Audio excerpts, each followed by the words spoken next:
Hasretinden aklar düştü saçıma.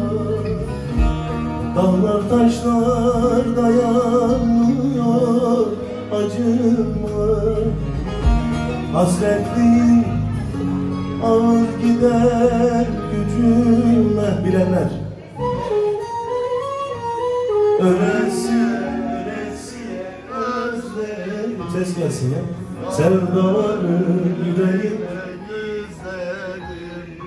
Gelirdi yollarını gözledim.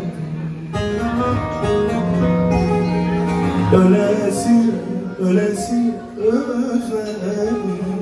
Sevdaları yüreğime gizledim. Gelirdi yollarını gözledim.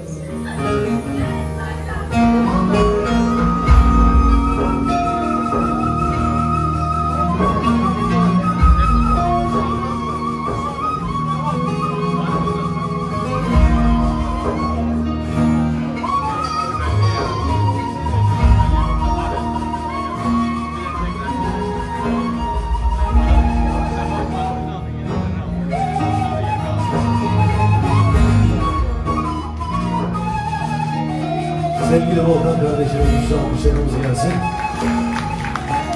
Var konu sabır. Hadi bakayım.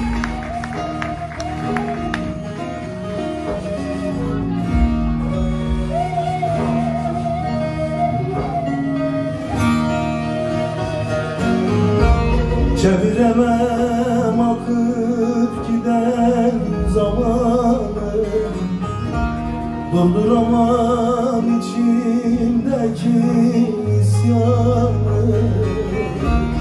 Bana düşman eylemişsin sevdanı.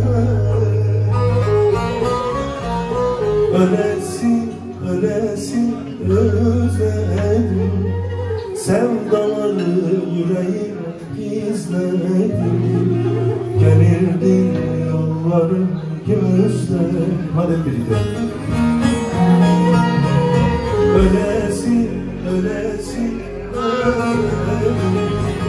Sevdaları yüreğime gizledim.